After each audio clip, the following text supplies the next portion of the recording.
Just make another start. Hello everyone, my name is Simon Pastorello. I am the lead pastor of the Beacon Blackburn, and this is the first episode of Embracing the Lockdown, a series that's going to air on this channel, on this Facebook page, every single Tuesday at 8 o'clock. And it's a series that's designed to do one main thing, that is helping everyone, helping all of our viewers to really maximize our time in lockdown, our time in isolation, because I do believe that even though isolation isn't something that any one of us will look forward to with excitement, it is something that God can use to facilitate our personal encounters with Him. Whether we've been Christians for a long time, or whether we have just started this walk with Jesus, or whether we have never even considered it. This is a season where most people will be looking up and with anxiety, trying to find answers to big questions and trying to find somehow some stability in this season of chaos. And so I do believe that as we start looking up, God's going to step in and He's going to introduce Himself. So with these episodes, every single week, we're going to be looking at practical ways to maximize our time in lockdown, while at the same time looking at various kind of tips, if you like, or steps that will facilitate an encounter with our God. And today I want to start by looking at our foundations. Okay, so this first episode is entitled Check Your Foundations. By foundations, I mean all those realities that our life is built upon, that our life relies on, okay, which can be very different from each and every one of us. In fact, I would invite you, whether you are watching us live right now or whether you are watching a rebroadcast of this program, maybe in that second option, just press pause and start thinking, maybe jot down all those realities that you feel are fundamental to your life, they're foundational, realities that somehow you feel like you can't live without, realities that give you a sense of stability and a sense of control. It could be anything. It could be your job, your employment, it could be your education, it could be your relationships, maybe your marriage, maybe your children, maybe really close relationships with really close friends. It could be anything. And I think it's quite helpful for us right now to consider the realities that we feel we can't live without. Because the season that we're facing somehow is demonstrating to us that there may be realities that we take for granted, realities that give our life a sense of stability and a sense of security, but that in a moment could be taken away by sudden life events. For example, this last Sunday, as I was talking to our church, as I was broadcasting our Sunday message, we mentioned some of these foundational realities, things such as money, medicine, science, technology, things that somehow make us feel safe, sometimes to the point that we feel like we don't need a God because we've got all those things in place, because we've got all of our ducks in a row, if you like. But as we're seeing right now with this, the spreading of this virus and the effects that it's having on society, and the lockdown that we are facing that's been announced yesterday evening, it's just showing how realities that we put our faith and our trust in can be easily dismantled, or to use a more biblical phrase, they can be easily shaken. Money is being shaken right now. Medicine is being shaken. Science, technology, all these big ones, they are being shaken. And so what do we do when things like these happen? Well, now we've got the time to look inward and to do a bit of introspection, if you like. We've got some time to analyze our lives and see to what degree our lives are being shaken, and whether or not we are to build our lives on a much more solid foundation, on realities that are unshakable, if there are any. And the answer is quite frankly yes. There is a foundation that is quite unshakable. And I know that to some of us it will sound a bit cheesy, but God really is that unshakable foundation. And I know that this isn't just a mantra. I know that this isn't just a saying.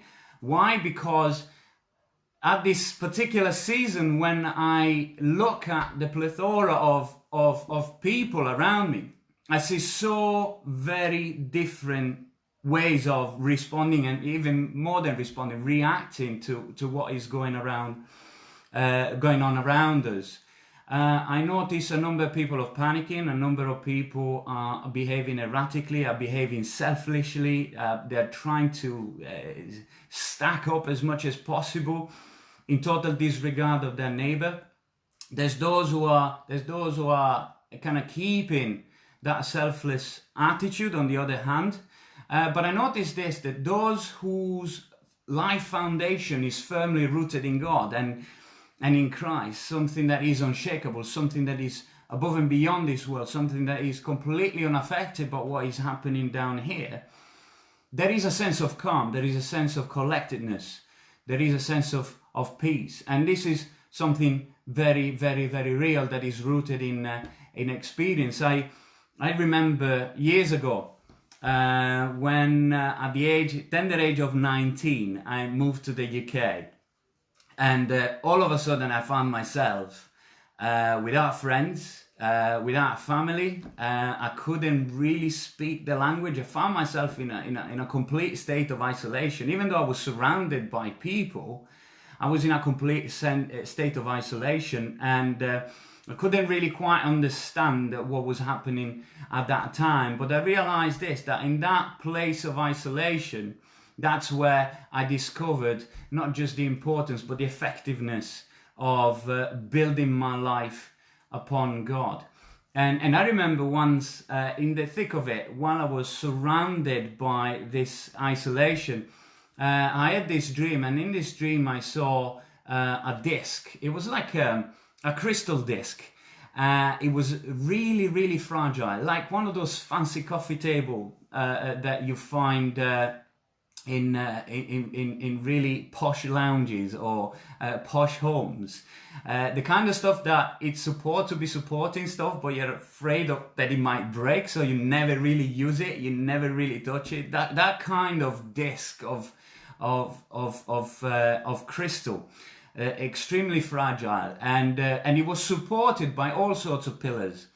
And all of a sudden in the dream I see this hand just coming out of heaven and just knocking down all these pillars one by one, and I can see the table, this crystal disc kind of shaking and about to fall and about to break, but it didn't happen because there was one pillar bang on in the middle of that disc that didn't shift, it didn't move. It was an unshakable pillar. And then I woke up and I realized that God was trying to explain to me that pillar right there in the middle was Christ. And for as long as I centered my life onto Christ, my life would never lose balance. It would never be shaken. It would never shatter. And so it is with this thought in mind, and not just thought, but a wealth of experience in this particular area that I want to address you. All of you who may be looking up at this time of uncertainty, who are feeling like your foundations are being shaken to the very core. And I would like to kind of share a little something that Jesus said back in the day. Something, again, to do with foundation and to do with life. And I would like to read it together with you. It's actually found in Matthew chapter 7. And it's verses from 24 to 27. And it says this: everyone then who hears these words of mine, this is Jesus speaking, and saying, everyone who hears these words of mine and does them will be like a wise man who built his house on the rock. And the rain fell, and the floods came, and the winds blew and beat on that house. But it did not fall, because it had been founded on the rock. And everyone who hears these words of mine and does not do them will be like a foolish man who built his house on the sand. And the rain fell, and the floods came, and the winds blew and beat against that house, and it fell, and great was the fall of it. So, with these few words, with this picture, Jesus compares our lives to a building, to a house. And mind, nowadays we just buy houses, don't we? But back in those days, in ancient times, households would build their own houses. And so they would have a choice between two options. The lazy option, that would be building a house on potentially shaky foundations. So building a house on the surface soil, on the sand, rather than digging to the point where they could find a bedrock and there build their building on. Or go the much more lengthy, much more time consuming, much more expensive option, which was digging down to bedrock and build their house on something that wouldn't be shaken. Now, the temptation there is made real by the fact that a house built on sand, a house built on shaky foundations, will be as steady and as stable as one who's built on a bedrock for as long as it doesn't get hit by the floods. And especially if you're watching us from the UK, you will know how much this country has been flooded by floods this particular winter season. And I'm pretty sure that a number of people never thought their house would get flooded, and never even considered it when they bought it. But then the floods came, and now their belongings, their property is a total disaster. Buildings have been lost, houses have been ruined. Just damage for thousands and thousands of pounds. Businesses have been lost. It's a really, really tragic thing. And sometimes we lead our lives just like that. We live without really thinking about the worst, or without really thinking that the things that we put our confidence in and that we rely on completely might actually shift and might actually be taken away and might actually mean absolutely nothing in a given circumstance. Again, I mentioned the money, the science, the medicine, technology, jobs, all things that we may think, wow, this is secure, and might actually make us feel like we don't need God as much because we are safe and because we're doing well. Well, they can all be taken away all at once. But Jesus says, well, don't be a fool. Don't be a fool. Don't build your life exclusively on things that may be shaken away one way or another. And Jesus wouldn't really condemn the realities that we would all deal, because they're positive in themselves. I have a solid job. That's a positive thing. I have solid friends. That's a positive thing. I have a solid marriage. That's a positive thing. But the thing is, they may be solid today, but they may be shaken tomorrow. And that's why God is so keen on our lives to be built on Him. And let me just emphasize this word, to be built on Him. Because sometimes we see God as a mere attachment to our life, a mere optional, like when you go buy a car. It's going to have 4 wheels, it's going to have a steering wheel, it's going to have an engine and a chassis and all the bits that are important. But then you're given the option. Do you want air conditioning? Do you want Bluetooth? And do you want this? And do you want that? And sometimes we feel like God, isn't as important as the steering wheel. He's rather a nice addition. He's the air conditioning that I will most likely not need here in the UK, but just in case we go through a really hot summer, I've got ready there available. And sometimes we treat God like that. You know, he is there, but he's only an attachment.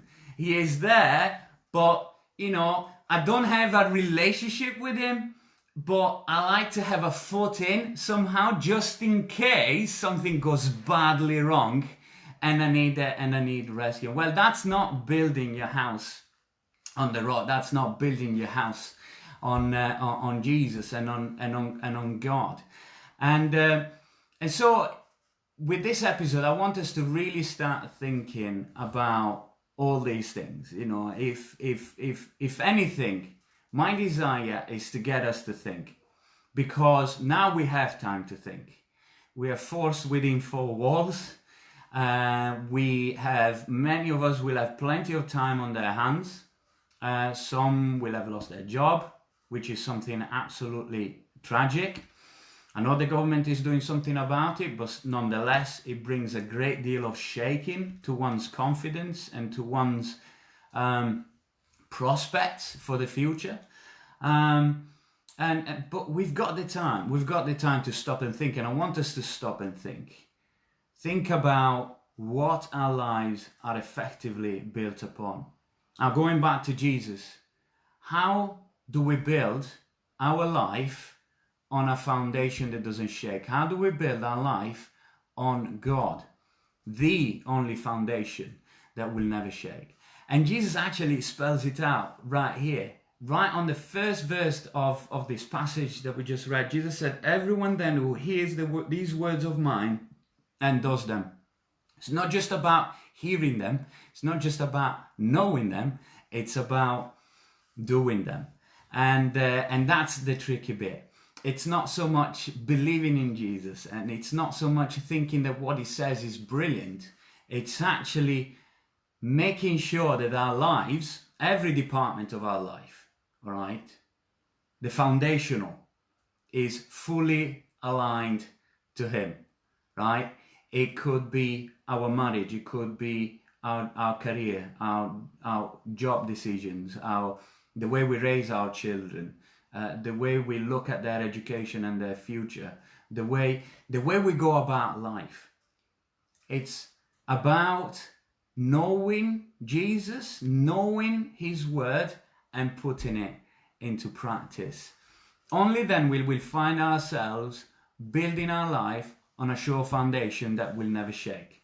And yes, here the illustration is brilliant, because it doesn't say that those who build their house on the rock will never be affected by any flooding. No, it says, no, the flooding comes and it affects everyone. But it's only the ones whose life is built on the rock that will never be shaken.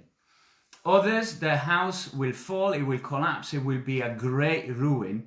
But the ones who build their lives on me, they will never be moved, they will never be shaken. And just in conclusion, Jesus once identified himself as the rock, this bedrock that we need to build our life upon. But then he says that many rejected him, and they rejected him on the ground of many reasons. You could name them for me. Why should we reject Jesus? Why should we choose not to follow him? Well, ultimately, I think it's because we want to be our own masters, and we want to live life our way, you know, and we want to be living independently with regards to morality, with regards to spirituality, with regards to, you know, whatever it is that is part of our life. But Jesus says, some reject me. I am a rejected stone for some. But to others, you know, I am a choice stone. I am a cornerstone. And those who build their life on me, you know, their lives will never be shaken. They will never be put to shame. You know, yes, the floods may come, but it will not affect them. They will stand at the end of it all. And this is why I believe that, personally speaking, this is why I believe that no matter what may come, I will be standing. Not because I'm confident in myself, Far from it. Not because I am confident in the people around me. I'm surrounded by great and loving people. I've got a fantastic wife. And I will entrust her with my life without any concern, without any worry. But I know that ultimately my future is in God's hand. So that whatever shaking may come, be it with regards of finance, be it with regards of health, be it with regards of my marriage, be it with regards of anything, I know that I always have that sure foundation to fall back on that will not allow my life to be shaken and derailed altogether. And so next week, we're going to take it to the next step. We're going to give ourselves a week to kind of think about our foundations and just how much steadiness there is there. And then we're going to come back on next Tuesday, same time, same place, 8 o'clock. Hopefully Facebook will not let me down this time. And we're going to come back and we are going to look at how to explore the words of Jesus, okay? So how do we discover Jesus? Where do we read about him? And where do we hear his words so that we may learn and put them into practice? And the answer is very simple, and it's in the Bible. And we're going to be looking at the Bible. I know it's a book that is very daunting for many of us, especially if we've never read it before. But I tell you, I'm going to make it super easy for you to read it for yourself and understand it for yourself. So until then, may the Lord bless you. Have an amazing time of isolation and lockdown. Begin to look up and begin to reach out to God, because he says it, all those who seek me, they shall find me. And so come on, have a fantastic evening, and I'll see you in a week. God bless you all. Bye-bye.